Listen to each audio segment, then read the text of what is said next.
Ya, kalau ini jadi orang baik itu kaitannya juga dengan masalah agama ternyata. Kalau Rasul kan pesan begini, cuma sederhana sebenarnya. Mayyuridillahu khairan yufaqihu fiddin. Jadi jika Allah itu menghendaki seorang itu baik, itu akan dipahamkan terhadap agama. Nah, sekarang soalnya kita ini jadi orang baik apa tidak? Padahal paham itu pintu masuknya adalah ilmu. Jadi semakin orang mau belajar untuk memahami, ya insya Allah akan jadi orang baik. Nah, karena ternyata setelah saya renungkan itu, amal-amal kita, ibadah-ibadah kita ini yang menuntut itu ternyata ilmu. Rasulullah SAW juga mengingatkan kepada kita, al-ilmu imamul amal wal amalu yatba'u. Jadi ternyata ilmu itulah yang menjadi imam, yang nuntun amal kita. Dan amal itu sebenarnya hanya mengikuti tentang ilmu itu. Nah, apa bisa orang beramal tanpa ilmu? Bisa, tapi bisa saja jadi salah karena prosesnya tidak sama. Maka ketika diamali oleh sabda Rasulullah ini, ternyata dalam Quran ternyata juga betul juga. Ya, ternyata dalam Al-Quran jangan kamu beramal jika kamu tidak tahu ilmunya. Nah, maka dari itu kita sebagai haji yang notabene, meskipun sebenarnya penampilan haji ini saya buka-buka di buku-buku apa ya di dalam bahasa Arab itu ternyata panggilan salah ternyata. Jadi jenengan ini salah untuk bacot harus diambil benar. Jadi ternyata panggilan orang yang melakukan haji itu kan hujan. Ya hujan. Jadi kalau ada Madinatul Hujjah itu berarti adalah tempat Pak Haji bertransit dan sebagainya. Nah kita ini dicoba haji padahal mestinya kan nggak begitu. Tapi ya karena sudah terlanjur di Indonesia ini kan sudah terlanjur kalau orang habis haji, orang langsung haji dipanggil Pak Haji, Bu Hajah. Ternyata di dalam kamus bahasa Arab itu nggak ketemu saya. Salah kaprah nih kebacut benernya dari bener. Tapi tidak apa-apa lah. Intinya bukan itu. Yang jelas orang yang berhaji melaksanakan perintah Allah yang kelima ini menginginkan hajinya mabrur. Hajinya mabrur. Maka kita mencoba merefleksi terhadap kemakruran kita ini dalam kemasyarakatan. Ya dalam kemasyarakatan. Dan kesungguhan kita untuk menjadikan apa yang kita lakukan dalam berhaji itu menjadi mabrur itu dibuktikan dengan perilaku kita dan doa kita. Kita selalu berdoa Allahumma ja'al hajjan mabruron wa sa'yan mashkuron wa dzamban maghfuron. Itu kan bukti bahwa kita ini agar hajinya betul-betul diterima oleh Allah, kan begitu masalahnya. Nah persoalannya ketika hal itu sudah kita minta kemudian oleh Allah dikasih, bisa nggak kita ini memelihara kemakmuran itu yang susah. Yang susah. Makanya ini penting bagi kita, bagaimana kemakmuran itu. Kalau kita lihat dari konteks bahasanya itu ternyata mabrur itu juga semakna senafas dengan albir. Jadi mabrur itu ternyata semakna dengan albir. Jadi birro ya birru, kemudian jadi mubarak itu artinya baik, kemudian patuh, benar. Maka mabrur itu jadi isim maf'ul, jadi objek. Jadi mabrur itu menjadi isim maf'ul atau objek. Maka mempunyai makna apa? Yang menjadi baik, yang menjadi benar, yang menjadi apa? Yang diterima. Jadi haji yang mabrur adalah haji yang baik, haji yang diterima, haji yang benar. Artinya karena haji ini adalah merupakan amalan yang baik, maka proses dari awal sampai akhir harus dilakukan dengan cara yang baik. Termasuk caranya, usaha yang digunakan untuk berhaji itu pun ternyata juga harus baik. Supaya apa? Kemakmurannya itu terjaga dengan baik. Maka mulai dari awal kita mau berangkat haji itu sudah diberikan sinyal tentang makna-makna yang harus kita pahami. Bapak dan Ibu, kalau kita pernah mendengar dan memahami secara mendalam Yang namanya orang mau berangkat haji itu adalah orang yang keluar dari rumahnya menuju tempat tertentu. Nah, tempatnya mana? Ya, Makkah Al-Mukarramah itu. Ya, makanya haji itu tidak bisa untuk secara syariat kemudian dipindahkan, itu tidak bisa karena yang dituju itu sudah jelas.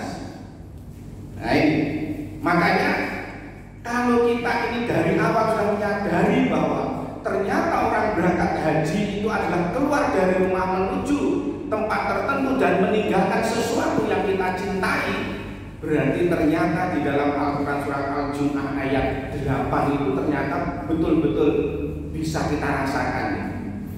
Apa artinya? Manusia mau atau tidak, ternyata dia akan meninggalkan dunia ini. Makanya dikatakan kul innal mautal ladzi tafirruna minhu fa innahu mulaqikum tsumma turaddu ila alimil ghaibi wasyahadah fayunabbiukum bima kuntum ta'malun.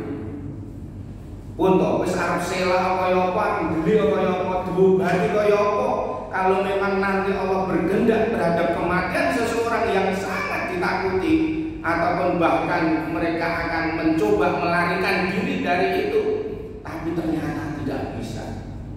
Makanya ketika kita berhaji itu meninggalkan sesuatu yang kita cintai, apakah itu harta kita, apakah itu keluarga kita, bahkan apapun yang kita cintai, ketika kita berangkat haji itu betul-betul harus fokus bahwa ini adalah memenuhi panggilan Allah. Dan manusia ternyata akan mengalami hal serupa, Dan itu tidak pandang bulu siapapun tetap akan mengalami hal itu. Makanya haji itu adalah memberi pelajaran kepada kita bahwasanya apapun yang kita cintai di dunia ini ternyata akan ditinggalkan. Nah, menuju mana? Menuju yang kenikmatan yang abadi. Makanya yang kenikmatan yang abadi itu mana? Ya, surga. Maka janji Allah itu tidak ada lain kecuali surga. Artinya berarti sudah masuk anak surga itu berarti kenikmatan yang tiada henti, kenikmatan yang tidak ada batasnya, dan itulah yang dijanjikan oleh orang-orang yang bertakwa. Ternyata bekal orang haji itu tidak ada lain kecuali ketakwaan yang paling menjadi prinsip utama. Maka disinilah Quran ingatkan innal muttaqina fi jannati wa uyun. Sesungguhnya orang-orang yang bertakwa itu akan dimasukkan ke dalam surga yang dikelilingi oleh mata air yang jernih. Apapun yang ia inginkan akan dilayani, akan dikasih oleh Allah sebagai imbalan karena dia di dunia selalu berbuat baik yang disebut dengan muhsin itu. Jadi surga itu baik akan ditempati orang baik karena orang ini di dunia selalu berbuat baik. Nah, tentunya nanti akan ditunjukkan oleh orang-orang yang sudah melakukan haji dalam perjalanannya itu sebenarnya simbol dan pelajaran kita bersama untuk melihat hakikat kehidupan yang sebenarnya. Nah, dan di dalam surat Al-A'la itu kan dikatakan wal akhiratu khairu wa abqa. Akhirat itu baik dan kekal. Artinya kalau dibalik, dunia ini berarti tidak kekal. Sering disebut dunia fana, rusak. Segagah apapun seorang pasti akan mengalami kerapuhan. Seberapa besar kekayaan pun ternyata akan ditinggal. Makanya di dalam hadis itu betul. Yatba'ul mayyita salah satu fayarji musnani wa yabqa wahidu. Ternyata orang yang meninggal dunia itu diikuti oleh 3 hal. Fayarji musnani wa yabqa wahidu. Yang 2 itu kembali, yang 1 setia mengikuti. Apa itu? Yang mengikuti 3 hal itu adalah keluarganya, hartanya, dan amalnya. Fayarji musnani, yang kedua kembali apa? Keluarga dan harta. Keluarga apa? Kembali dalam kehidupannya masing-masing. Meskipun dia nangis sampai setengah mati, banyak sampai semaput, sudah selesai ya dia nggak mungkin ikut mati. Menyusul umpamanya seperti itu, ya udahlah saking setianya saya ikut dipendam sekalian, nggak ada ceritanya. Ya. Kemudian harta kembali pada siapa? Ahli warisnya. Kan begitu katanya. Jadi harta kembali pada siapa? Ahli waris. Makanya ketika orang sudah meninggal dunia sudah tidak punya hak apapun ketika dia mengumpulkan harta setinggi gunung umpamanya. Bahkan orang Jawa itu punya pelajaran yang menarik, baru meninggal dunia sudah ditanya iki engko dinekne apa diterusne. Bapak dan Ibu, jenengan membuat rumah sampai bermiliar-miliar itu, ketika meninggal dunia ditanya, "Iku dinep nih apa diterima?" Nginep itu nek cara Jawa itu nek omahe wong liya apa omahe dhewe. Bapak-bapak, jadi wong nginep itu kan omahe wong liya. Padahal itu jare diriku lho, iki omahku. Tapi ketika meninggal dunia sudah dikatakan omahe wong liya, kok nyatane dianggap nginep kan gitu. Inilah yang harus kita sadari. Ternyata siapa yang setia mengikuti amalnya. Sehingga sebuahnya apapun pernah yang kita miliki ini, baik itu ilmu, harta ataupun tenaga kita, ternyata ketika itu sudah bermanfaat, itu yang akan menjadi setiap amal dia ketika menghadap besok di akhirat. Katanya seperti itu. Makanya dikatakan dunia itu adalah apa? Sawah ladangnya akhirat. Ad-dunya mazra'atul akhirah. Jadi dunia ini adalah sawah ladangnya akhirat. Ketika kita memang menanam yang baik, apakah tanaman kita itu banyak atau sedikit ya ditentukan di dunia ini. Kalau ternyata amal kita banyak, maka digambarkan orang itu kalau bepergian, kalau piknik itu kalau sangunya banyak, ternyata mereka lebih tenang daripada orang piknik randu sangu. Piknik randu sangu koncone maem, beringas, koncone blonjo, ingat-ingati. Tapi kalau orang yang sangunya banyak kan gagal. Beli apa? Kamu belum makan? Tak beli kan? Akan gitu gagal. Ya sama kita kalau kita menghadap Allah, ternyata kalau ilmu atau amal kita itu banyak, ternyata mereka lebih siap dan lebih tenang daripada mereka yang tidak memiliki bekal sedikit pun. Makanya di dunia oleh Allah diingatkan berbakallah sebanyak-banyaknya. Makanya berilah andalan dalam hidup ini ketika menghadap Allah. Sering saya katakan, andalan kita itu apa sebenarnya di hadapan Allah? Kalau kita memang punya harta, yang andalan kita harta itu seperti yang dicontohkan oleh siapa? Utsman bin Affan, seperti Abdurrahman bin Auf. Orang yang kepengen miskin sampai nggak bisa miskin itu kan Abdurrahman bin Auf itu ya Ustaz. Abdurrahman bin Auf itu kepengen miskin itu sampai nggak bisa miskin gitu. Ya, buktinya apa? Karena dia diimpikan bahwa mau masuk neraka, mau masuk surga dengan merangkak, itu kan dia khawatir karena hartanya banyak, masuk neraka, masuk surga kok susah kan gitu. Akhirnya apa? Hartanya itu dibagi-bagikan. Sampai-sampai kepingin miskinnya karena petani-petani kurmanya itu apa? Sama busuk, dibelinya semua itu. Supaya apa? Petani tidak rugi biar dia jadi miskin. Tapi apa yang terjadi ketika kurma-kurma yang busuk itu dibeli semuanya, malah justru ada raja yang mencari kurma busuk untuk obat.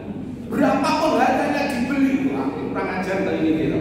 Kepengen miskin malah tidak jadi miskin, itu mungkin yang jadi andalan Abdurrahman bin Auf agar dia nanti menjadi orang sukses di mata Allah. Tapi juga ada orang yang tidak kaya tapi banyak ilmu, seperti yang dicontohkan Ali bin Abi Thalib. Beliau ini kan seorang pemimpin yang tidak kaya, tapi dia punya andalan apa? Ilmunya yang luar biasa. Nah kita juga demikian. Mungkin apa yang kita siapkan di hadapan Allah? Ilmu kita, harta kita, ibadah kita. Kita sudah menjadi haji yang notabene sudah disebut mabrur. Nah ini kira-kira apa yang kita jadi andalan kita? Apa puasa kita? Apa sholat lain kita? Atau apa? Sudah haji kadang-kadang sholatnya susah, ya, karena penuh dengan kesibukan. Padahal dia zaman haji sergupe pol, sergupe pol. Kalau yang dia mau tenang, ini juga ini haji itu senengannya sebagian dapur terus ya, terus dijak apa semua kita di sini kini baik. Jadi nanti pulang itu punya apa? Punya titel baru, haji koki. Karena apa? Suka di yang belakang-belakang aja. Nah maka dari itu ini mudah-mudahan ini menjadi spirit kita menghadapi tahun 2022 ini, ada semangat baru yang sudah 2 tahun diuji oleh Allah ini. Kita mau keluar khawatir ini pandemi, tidak boleh kumpul, tidak boleh ini. Nah sekarang ini sudah ada longgar. Terus nggak usah berpikir terlalu tinggi tentang mikronet dan seterusnya. Itu tadi apa yang baru itu? Uni terus pakai sana kayak poprong banyaknya varian-varian yang membuat kita ini bingung kan, ya tapi memang itulah kalau kita kembali ke Quran betul ya, Allah itu juga akan menguji hamba-hamba sedikit dengan ketakutan. apakah itu tentang harta, tentang apa, itu betul ternyata kita diuji oleh Allah sedikit takut. Coba sadar atau tidak, kita ini ketemu begini pakai masker, jadi kan juga takut, kan juga takut gitu. Meskipun sedikit gitu, tapi ya setidaknya itu bentuk ikhtiar kita untuk keselamatan bersama. Nah ini, tapi ya memang harus begitu. Islam itu juga ilmiah, syariah, kan begitu. Islam tidak boleh kita dari semata-mata nih, bos pokoknya takdir lah, panjang mati corona, ya mati, nah orang-orang kan tidak bisa begitu. Di mana letak usaha manusia? Makanya di dalam hal ini haji ini adalah merupakan rukun Islam yang kelima yang notabene sebenarnya banyak pelajaran-pelajaran yang diambil dari itu. Mulai dari awal saja niat itu harus diluruskan. Niat aja itu sudah harus diluruskan.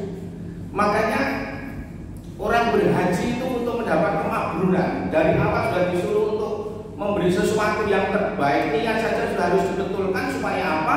Apa yang kita lakukan di sana dengan penuh kesukaran itu betul-betul biar diterima oleh Allah. Dan ini ternyata juga tidak salah kalau kita kembali kepada Al-Quran.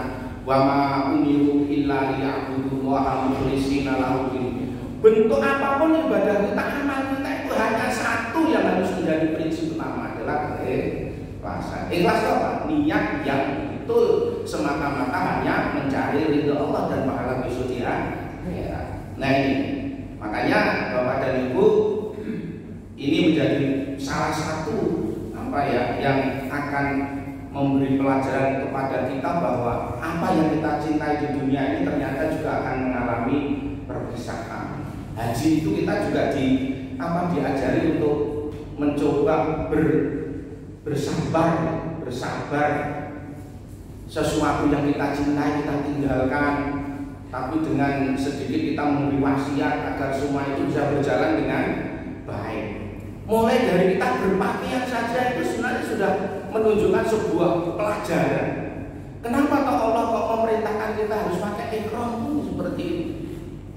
Ternyata dengan berpakaian ihram ini manusia diajak untuk apa? Meninggalkan kesombongan di dalam dirinya dengan apa yang melekat yang ada di dalam dirinya sehari-hari. Sebab sadar tidak, banyak orang itu menunjukkan kesombongannya karena pakaiannya. Apakah itu pakaian yang berupa yang kita pakai atau pakaian-pakaian yang lain sebagai pendukung kehidupan ini. Nah ini ternyata juga itu harus ditinggalkan. Karena apa?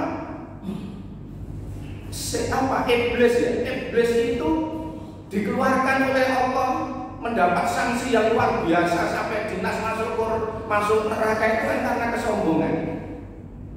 Jadi sebenarnya mendekati kemusyrikan itu sudah diawali dari kesombongan yang kadang-kadang terselubung dengan hal-hal yang mungkin kita benarkan.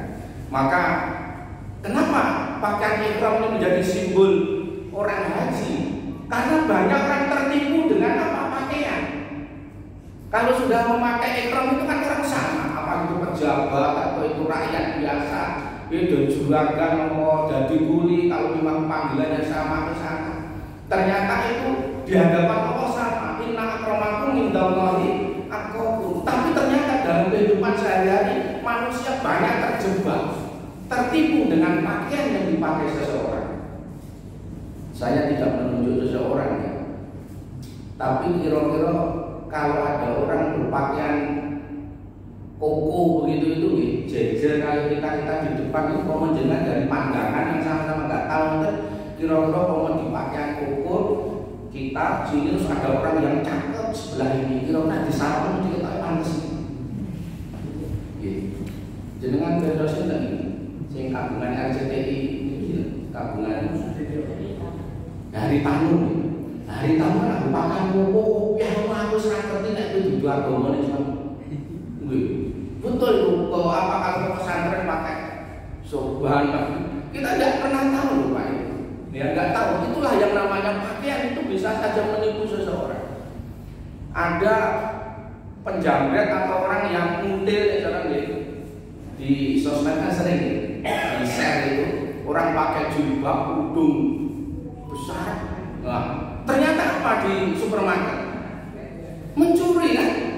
Nah ini, ya makanya banyak manusia terjebak karena pakaian kan begitu. Makanya di dalam kitab berhaji disuruh berpakaian ihram ini menunjukkan kesamaan kita di hadapan Allah. Yang membedakan hanya satu, inna akramakum indallahi atqakum. Maka di dalam ayat yang lain ternyata juga disebutkan yauma la yanfa'u malun wala banun illa man atallahu biqalbin salim. Di hari harta dan anak-anak tidak berguna kecuali orang-orang yang menghadap Allah dengan hati yang bersih. Walibasul taqwa dzalika khair. Ternyata pakaian takwa itulah yang paling baik. Pakaian takwa itulah yang paling baik. Jadi ada saatnya manusia itu memang harta dan anak itu sudah tidak mempunyai manfaat apa-apa. Kalau ditarik ke zaman sekarang di dunia ini ternyata itu bisa dibuktikan. Orang itu kan sudah dalam keadaan tertentu, dia ingin menyelamatkan dirinya itu sudah tidak ingat siapapun. Tidak ingat siapapun. Anaknya, hartanya sudah karena apa? Dia sudah sibuk ngurusi dirinya sendiri. Lah ketika kita besok menghadap Allah pada hari kiamat itu ya orang hanya sibuk ngurusi dirinya sendiri, sudah tidak ingat lagi itu siapa. Yang kadang-kadang bahkan yang teringat itu yang biasa yang biasa dilakukan setiap harinya. Jadi misalkan ketika orang sakaratul maut itu kalau dia biasa zikir menyebut Allah, maka ketika dia mau menghadap Allah pada saat sakaratul maut dia juga ingat Allah. Tapi ketika orang itu sama sekali tidak pernah menyebut asma Allah, jangan berharap dia bisa menyebut asma Allah. Jangan berharap dia bisa menyebut nama Allah. Kalau dikatakan dengan kalimat la ilaha illallah dakhalal jannah di akhir hayatnya, coba saja kalau dia tidak pernah sholat, tidak pernah puasa, kemudian tak pernah mengucapkan itu, kok tiba-tiba aku sekarang mati rodok nemen tak apane, terus tak perlu nggawa catetan gitu, apa mati gitu kayak karepe. Kira-kira kalau bisa tolong saya ditunjukkan, kecuali kalau memang betul-betul dapat hidayah dari Allah. Kuwi nek enek itu sinetron, Pak. Nek enek itu sinetron. Saya itu berulang kali piantun itu mergo peksa Pak pakaian ini Pak. Saya ini aslinya awal-awalnya wedi nek mati. Tapi mergo kepeksa, nggih kepeksa sampai wong sakaratul maut ajeng sedo mboten sedo diceluk. Mari tolong niku Bapak kula kepawon ngapa. Tapi ternyata betul kalau orang itu tidak pernah mengucapkan kalimat la ilaha illallah, tidak pernah, ternyata susahnya begitu ketika dituntut untuk mengucapkan la ilaha illallah. Orang sing nuntun niku wis ora ngerti carane dikenceng la ilaha illallah, malah bingung to nggih. Padahal itu kan enek carane. Orang sudah mengatakan la ilaha illallah sudah berhenti. Sebelum dia mengucap yang lain ya biarin aja kalimat terakhir kan itu. Nek kadang anaknya sampai kepengin pakai ben husnul khotimah, duh ya saya Pak la ilaha illallah, Pak la ilaha illallah. Dan nek Pak itu lho kayak sapi itu sering pikir kan. Kan ora iso Pak nggih. Makane wis pasane duduk terus la lagi. Jadi masalah untuk kan. Maka betul ya, tapi lagi ingat sama. Kita menjadi menjaga kemakmuran itu tidak bisa berhenti dengan simbol kamu haji makmur. Ternyata harus kita apa? Kita pelihara. Dengan apa? Dengan kita terus menjaga amal-amal yang sudah kita lakukan itu dengan sebaik-baiknya sesuai dengan kemampuan kita masing-masing di tengah kesibukan kita. Sehingga kita ini kan mulai dari ihram, tawaf saja itu sudah mengingatkan kepada kita Bapak dan Ibu. Tawaf itu nyuwun sewu, tawaf itu kelilingan dari kiri apa ke kanan? Jangan lari ke kiri, atau ke kanan. Kemudian orang mau tawaf itu diawali dari mana? Muga-muga mboten lali. Jangan kalau orang mengatakan garis multazamnya itu harus diawali dengan sumpah apa? Bismillahirrahmanirrahim. Allahu Akbar. Itu artinya sebenarnya pada saat kita mau melangkah dalam kehidupan sudah kita bersumpah di hadapan Allah bahwa semua ini adalah untuk Allah, milik Allah. Innalillahi wa wa inna ilaihi raji'un. Maka tawaf itu diawali satu titik, setak di titik yang sama akan kembali kepada titik yang sama. Nah jenengan boten kembali itu boten sama ya. Dengan setate yang ritual, maksudnya masih dalam satu jalur ya. Terus dengan rampung mungkin, wah wis sana tak metu nang nggon pintu napa niku. Gitu, bagus salam ngono. Kan boten saged. Ya harus dari titik yang sama, artinya kita ini berangkat dari titik yang sama dari Allah Subhanahu wa taala, maka kita akan kembali kepada Allah. Lah persoalannya apa yang diminta oleh Allah ketika kita harus kembali kan begitu. Maka yang harus kita ingat bahwasanya kalau kita kembali menghadap Allah Subhanahu wa taala ya sesuai dengan apa yang Dia harapkan. Ya menjadi orang yang takwa tadi. Maka di dalam kita bertawaf itu pun kalau dilihat dari sisi geografis itu sebenarnya kan tempat yang paling rendah. Karena Masjidil Haram itu kan dikelilingi oleh bukit. Itu menunjukkan bahwa kita ini adalah harus rendah hati di mata kehidupan ini, dan karena ada yang paling besar, yang maha tinggi yaitu Allah Subhanahu wa taala, maka harus melepaskan sifat kesombongan. Ini bukan mengada-ada ya. Mang padosi wong haji nek sombong mesti bermasalah. Niku kula mboten cerita aneh-aneh, kira-kira jenengan saged ngersani wong haji sampe sombong mesti masalah. Kula riyen itu kan aslinya haji itu masih beberapa kali, jadi haji itu tahun Budin meninggal 9. Niku enten sempun haji sampai 3 kali, 2 kali itu ngeten. Mungkin nek dia haji sebenarnya duit bayar makan. Nah saat ini gak antri kan, duit ono nek ra iso ngurut.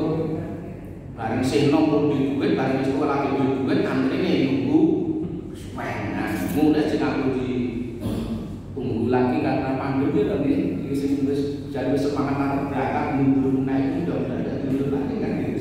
Nah, jadi ada yang begitu sombong, "Mas, aku tenang, aku apal aku nang ngomong." Apal aku nang ngomong. Napa? Tekan kono ki bengi ra bali to. Ra bali. Padahal kok liwat dalan teng niku-niku. Liwat teng niku-niku ora iso bali rene. Ini artinya apa? Memang betul ya, namanya sombong itu ternyata betul-betul Allah itu nggak suka itu ternyata ya. Apapun bentuknya itu ternyata kesombongan.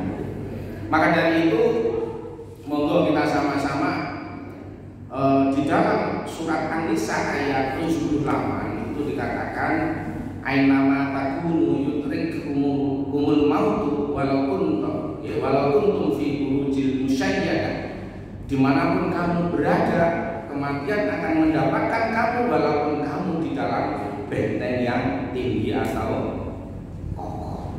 Artinya manusia harus mengingat akhir dalam kehidupannya bahwasanya mereka harus kembali di hadapan Allah itu dengan penuh bekal yang telah ditunjukkan oleh Allah Subhanahu wa taala. Nah, Allah itu sudah memberi petunjuk sebenarnya. Karena di dalam hidup ini ternyata apa? Harus memilih. Hidup ini coba memilih nggak? Hidup ini memilih nggak? Karena kalau kita kembali dalam surat Asyam, di situ dikatakan fa'alhamaha fujuraha wa taqwa. Di dalam diri manusia itu diilhamai dua hal. Apa? Jalan fujur, jalan takwa, jalan kebaikan dan jalan keburukan. Manusia harus memilih itu. Manusia harus memilih, tidak bisa memilih. Nah, di dalam memilih itu manusia dipengaruhi satu, nafsu. Inna nafsa la'amaratun bisu. Padahal nafsu itu selalu mengajak kepada kejelekan. Illa ma'robi, kecuali nafsu yang mendapat rahmat dari Allah itu yang dituntun. Nafsu itu tidak bisa ditinggalkan, tidak bisa dihilangkan, tapi harus dikendalikan, dituntun pada jalan kebenaran. Misalnya kita punya nafsu makan, hewan juga punya nafsu makan. Tapi makannya manusia itu akan berpikir bagaimana makan bisa makanan yang halal. Manusia juga menyalurkan syahwat, binatang juga menyalurkan syahwat. Tapi manusia diatur dalam menyalurkan syahwat harus ada caranya yang benar, syaratnya betul dan seterusnya dengan perlu pernikahan. Tapi hewan tidak pandang bulu siapa yang dia jadikan hasrat. Itu apakah itu ibunya, apa siapa, nggak mau tahu kan itu hewan. Tapi manusia tidak. Manusia harus ada. Makanya ini nafsu tetap ada, tapi harus dibimbing. Nah, bimbingannya itu apa? Nah, bimbingannya itu adalah maka dibenarkan wa man tabanga huda fala yadhillu wala yasqa. Barang siapa yang mengikuti petunjuk maka dia tidak akan tersesat dan tidak akan celaka besok di akhirat. Jadi dengan demikian, ketika manusia dalam memilih supaya tidak salah memilih, maka dia harus mengikuti petunjuk. Maka dia akan dikatakan kalau orang yang mengikuti tidak tersesat, pertanyaannya adalah yang disebut orang tersesat itu seperti apa Bapak dan Ibu? Orang yang tersesat adalah orang yang tidak tahu jalan. Kan gitu. Ketika orang di hutan tersesat itu pasti karena dia tidak tahu jalan keluar dari hutan itu. Nah, manusia di dunia ini juga dilepas oleh Allah. Kalau kamu tidak mengikuti petunjuk, maka kamu akan tersesat. Nah, petunjuknya itu apa? Al-Quran dan As-Sunnah. Kan begitu. Maka banyak orang yang tersesat karena apa?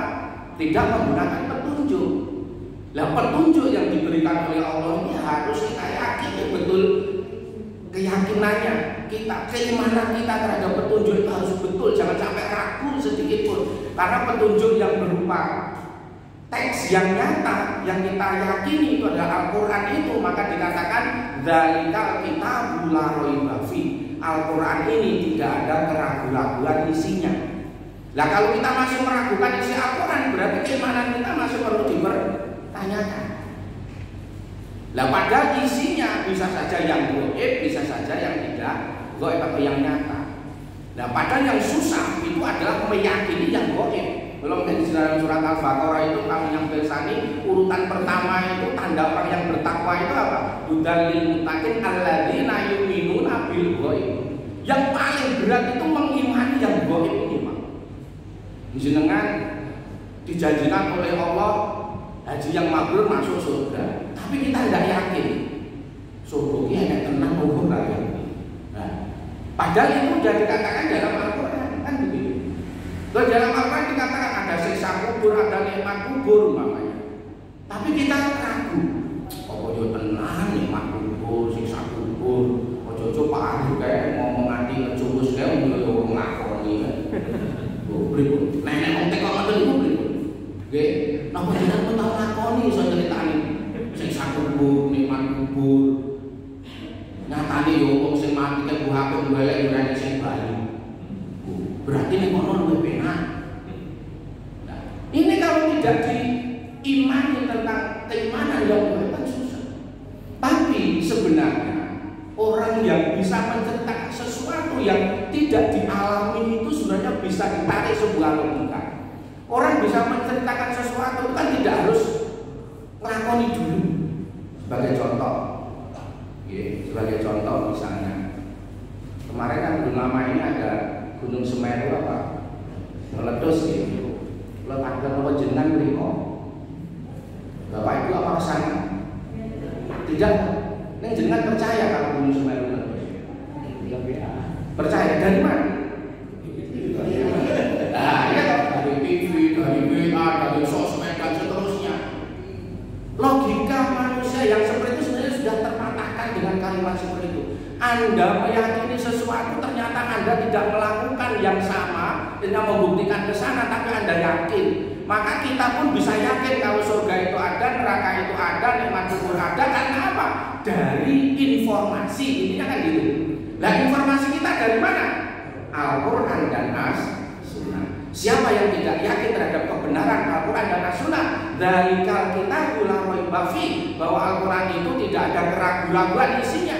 Kalau kita masih meragukan, berarti dipertanyakan tentang keimanan kita. Kan gitu.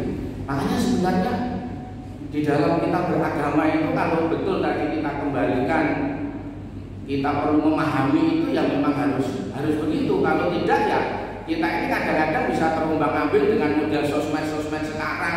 Katanya apa? Allah itu bukan orang Arab, orang mikir itu ya judek sampai. Lah kok Allah kok dihubungkan dengan orang Arab, orang Indonesia, orang Jawa, kan harus keliru meneh. Kan begitu ya. Lah sing muni iki yo kadang-kadang ora mikir, nggih. Yo wis yo sasa dipikir wong ora wong sing muni ora mikir kok kene mikir.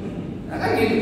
Ya ini makanya banyak sebenarnya apa dalam sosmed seperti ini. Maka saya sering tidak banyak komen gitu, tapi saya renungkan. Kok saya itu pinter model-model komunis itu ternyata zaman sekarang ini juga lebih canggih. Bapak dan Ibu, saya tanya, pernah saya baca dulu sebuah dialog antara komunis dengan Islam? Coba siapa yang ada di sini yang percaya sama Tuhan? Jawab, saya percaya sama Tuhan. Kalau Anda percaya sama Tuhan, tolong sekarang minta sama Tuhan. Itu dialognya orang komunis. Sekarang coba minta sama Tuhan. Sekarang juga ya Tuhan, berilah saya permen. Kamani jenengan itu ngetes jenengan percaya betul Gusti Allah itu ada percaya. Dan Gusti Allah memberi sesuatu, memberi rezeki pada kamu, percaya nggak percaya? Saya percaya kalau Allah memberi segalanya untuk saya. Sekarang coba pejamkan matamu, mohon berdoa sama Tuhan. Ya Allah berilah saya permen. Kira-kira sing tahun ini kira-kira permen itu teko ora? Teko mboten kira-kira iki. Apa ini jalur ya Allah berilah saya permen. Ya Allah berilah saya Avanza. Ya Allah berilah saya Innova. Ya Allah berilah saya Fortuner apa terus moro tegok sama dulu. Kan enggak mungkin. Ternyata orang komunis bisa membalik model-model seperti ini. Makanya jawaban seorang muslim saat itu apa? Ya orang Islam jawabnya apa? Ya Tuhan itu kan bukan pesuruhmu, kan gitu. Betul nggak? Kalau kita minta sesuatu tiba-tiba dikasih itu kan seperti pesuruh kita. Pas kita butuh duit, ya Allah berilah saya uang 1 juta. Dan kan pada karena apa yang mereka yang pesuruh kita. Padahal kita ini kan milik Allah. Ya terserah di sana mau ngasih. Padahal kalau kita bicara tentang doa, bisa saja doa saat ini dikasih, bisa dituntun untuk uji kesabaran, bisa diganti, bisa busuk dikasih di akhirat kan gitu. Kalau ilmunya doa kan begitu. Nah tadi komunis mencoba tidak pakai seperti itu. Maka ketika dia orang Muslim coba kalau begitu, kalau kamu mempunyai pendapat sekarang, saya juga punya pendapat. Kalau begitu coba Anda kencing di depan umum ribuan masa ini, silakan kamu kencing di sini. Mau nggak kamu? Katanya kan gitu ya. Ya nggak mau, itu nggak sopan sama. Jadi Tuhan itu bukan seperti pesuruhmu, suruh ini dia, suruh dia.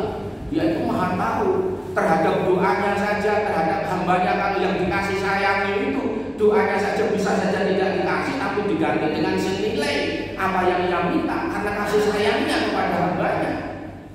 Maksudnya paham itu Bapak. Jadi ketika saya berdoa ya Allah berilah rezeki yang banyak, minta rumah tingkat 4 atau berapa belum tentu dikasih. Kalau mungkin saja saya dikasih, bisa saja seperti Saklabah. Saklabah itu kan orang miskin di dunia, gitu. Tapi minta pada Nabi doakan ya Rasul saya ini biar jadi orang kaya, biar sholat saya tidak terlambat kembali, kan begitu. Karena apa? Saklabah ini orang yang sering terlambat sholat. Ketika Nabi melihat, Nabi itu kalau habis sholat menghadap ke makmum itu kan sambil melihat makmumnya ya. Kok Saklabah itu sambil sholat telat terus di makmum masbuk terus kan? Perlu ditanyakan. Saklabah kamu terlambat terus ngapain?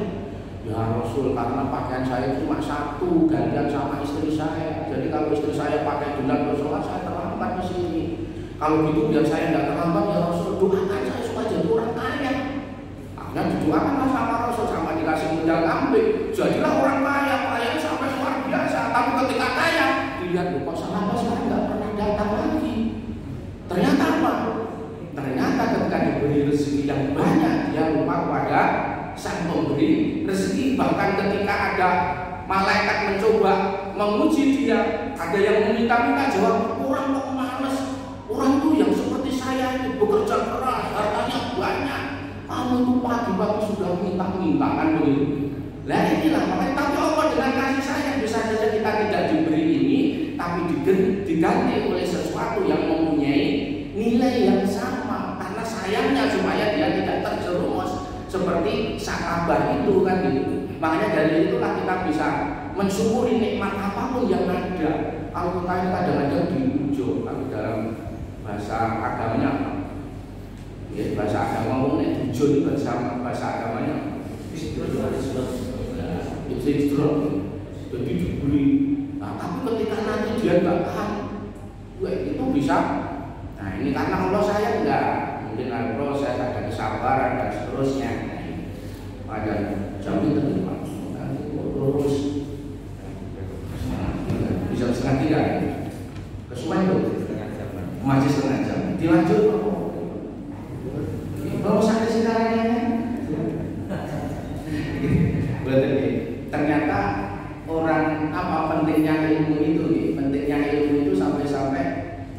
hadis itu menindakkan itu. Jadi orang yang datang di majelis taklim seperti ini ternyata malaikat pun ikut ambil. Apa ambilnya malaikat? Mereka ditularkan oleh malaikat agar dosa-dosanya itu diampuni oleh Allah dan dirahmat.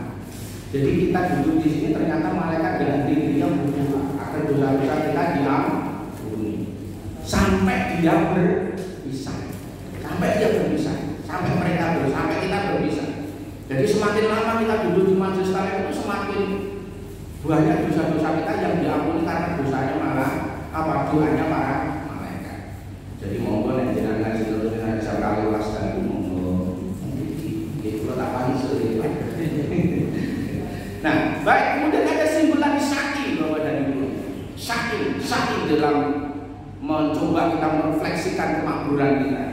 Syaki itu sebenarnya kan lari-lari kecil di dalam melaksanakan rukunnya di dalam. Nah, syaki itu diawali dari marwah dan diakhiri dengan sofa. Nah, marwah itu apa? Marwah itu kemudian kalau sofa itu, nah ini perlu kita coba. Kalau sofa itu kan hati yang suci, syaki itu kan lari-lari kecil dari bukit sofa ke marwah, kan begitu. Saya tulis waktu lari, aku sih pemimpin haji itu rawan dengan pemimpin haji lari, bukan dari rumput. Oh, sebenarnya itu ya dimulai sofa marwah menuju sofa, lah kok bentuk dhewe iki kan ngene. Mesti kalau madu didukani begini. Nah, jadi sofa menuju ke marwah. Ternyata mempunyai makna ternyata juga. Sofa itu dimana dengan hati yang suci. Jadi artinya apa? Awali dengan niat yang ikhlas, diulang-ulang, tidak putus asa, selalu mengharap rahmat Allah. Bapak dan Ibu, ternyata tawaf sa'i itu diulang-ulang tidak? Diulang-ulang ya, sampai 7 kali. Ini memberi pelajaran kepada kita di dalam hidup ini ternyata di samping modal ikhlas di dalam melakukan beramal itu harus diulang-ulang. Dan kita tidak boleh jenuh. Nyuwun sewu jenengan salat kan diulang terus loh. Dino ya salat dhuwur iki, sesuk ya salat dhuwur, nek salat dhuwur nek begitu. Diulang-ulang terus. Sujud rukuk ya seperti itu, diulang terus kan gitu. Dan tidak putus-putusnya terus kita lakukan itu. Nah, ini semua kita lakukan dalam rangka untuk mendapat rahmat Allah Subhanahu wa taala. Hidup ini memang dibutuhkan apa? Keistiqomahan. Dibutuhkan kesabaran, keistiqomahan dan kesungguhan. Ternyata Allah pun mengingatkan kepada kita, beramal dan beribadah itu kalau tidak sungguh-sungguh dan tidak sabar, itu ternyata juga akan jadi berat. Maka Al-Quran mengatakan am hasibtum an tadkhulul jannata wa lamma ya'lamillahu alladziina jahadu minkum wa ya'lamas sabirin. Siapa yang mengira kamu itu akan masuk surga sebelum nampak dengan sungguh-sungguh di depan Allah itu apa? Kesungguhan dan kesabaran. Ternyata ibadah rodok abot itu bagaimana kita bisa menerapkan kesungguhan dan kesabaran. Coba, sholat itu sebenarnya kan tidak lama, tapi ternyata ketika orang itu sholat itu tidak sabar, ternyata juga bisa menjadi kegelisahan. Kegelisahan. Makanya di Quran juga disinggung, wa'mur ahlaka bis-sholati wastabir 'alaiha. Perintahkanlah keluargamu untuk sholat dan bersabarlah di dalam menjalankan. Nah, penyakit yang paling berat kita waktu sholat itu kan tergesa-gesa. Hanya tergesa-gesa itu adalah termasuk godaan setan. So gitu. Dan sholat itu jadi apa suwe itu? Hanya ya orang menit, 3 menit, 5 menit. Tapi nyatanya kok rasanya sulit banget kalau itu tidak dilandasi dengan keikhlasan dan kesabaran. Tarawih ini loh, tarawih ini. Pak Agus, karena tarawih ini kok modalnya jenengan kira-kira nganggo surat-surat surat pendek. Tarawih itu jadi butuh kesabaran, ibadah butuh kesabaran. Nyatanya tarawih itu mungkin nek imam itu ditanya sesuk pindah mana. Kalau kayak lagi nek imam suwe, sesuk makmum sudah.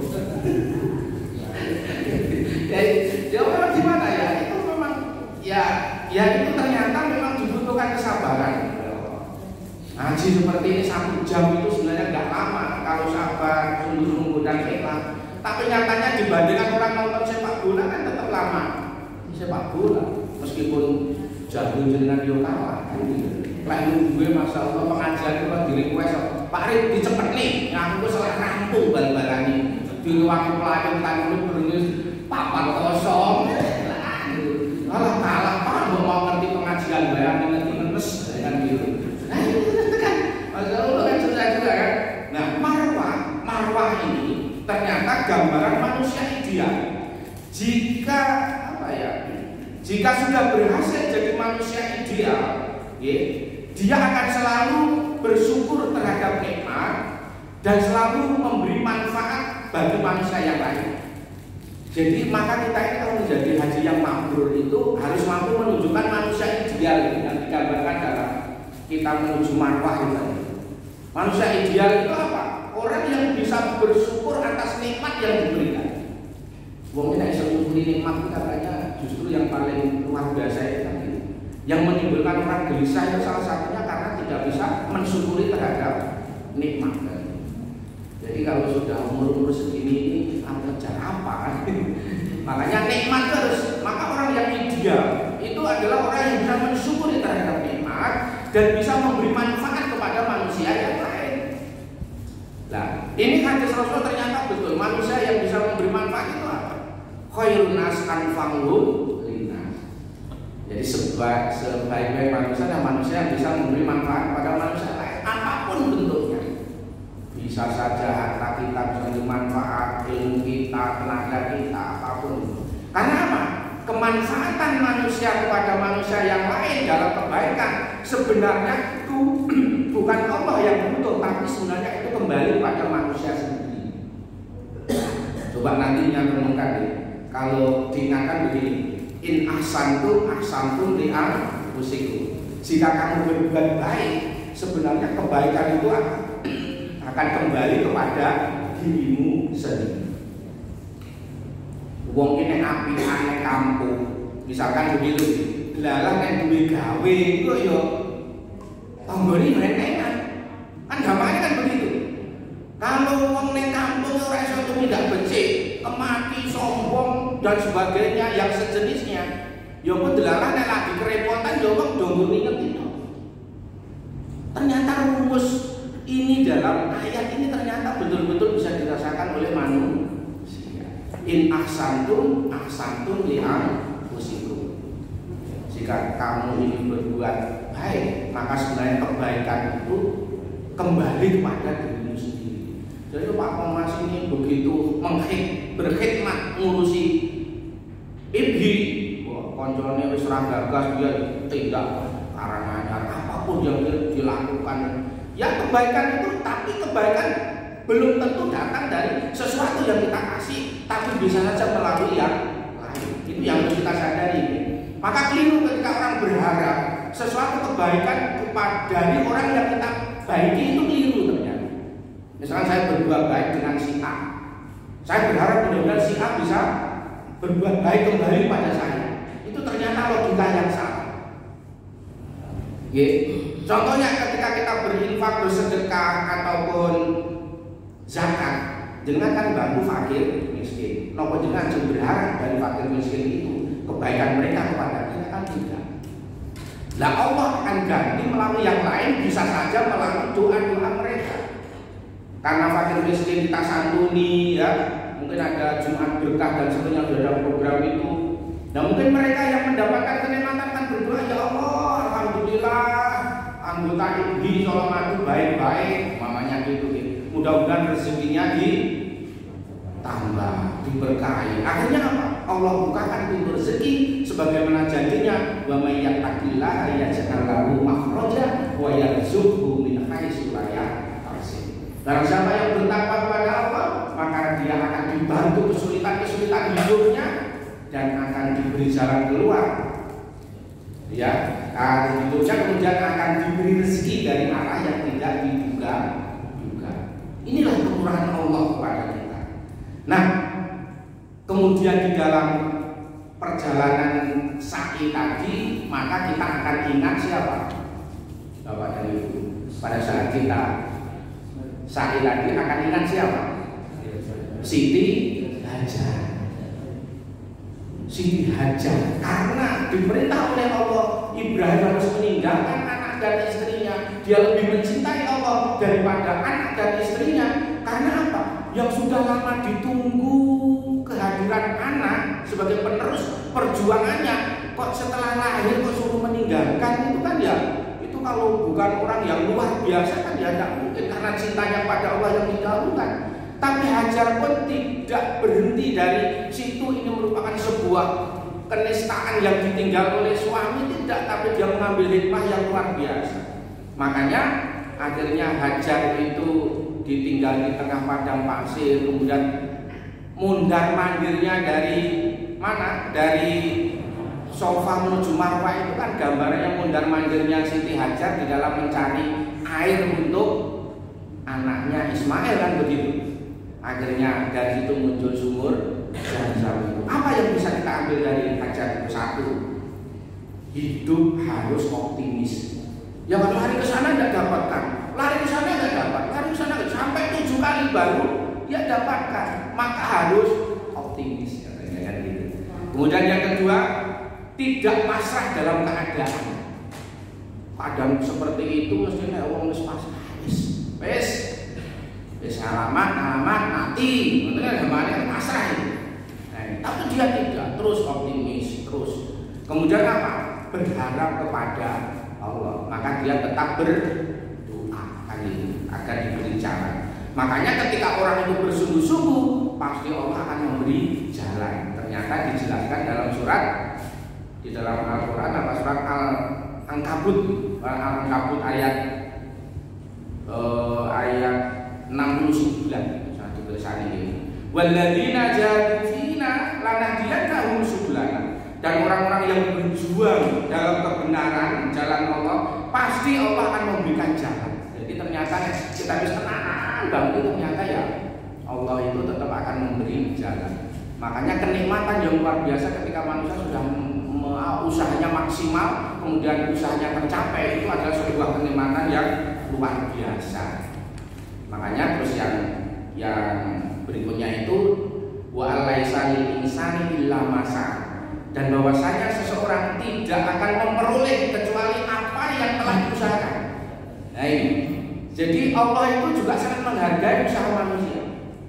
Usaha manusia. Jadi kalau kita sudah bersungguh-sungguh, Allah tidak akan menafikan itu semua. Pasti ada di balik kesungguhan kita, usaha kita, pasti Allah akan memberi balasan yang setimpal kepada kita.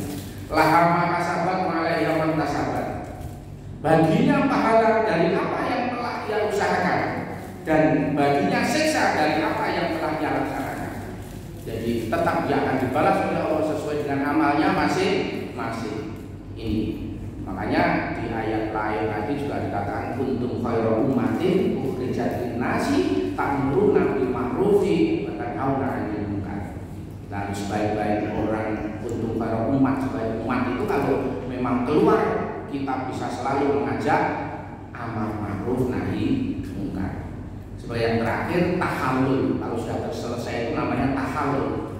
Tahallul itu kan memotong rambut setelah sa'i, setelah larangan-larangan ihram itu sudah berakhir. Makanya lambang satu, mengorbankan ya kepentingan manusia.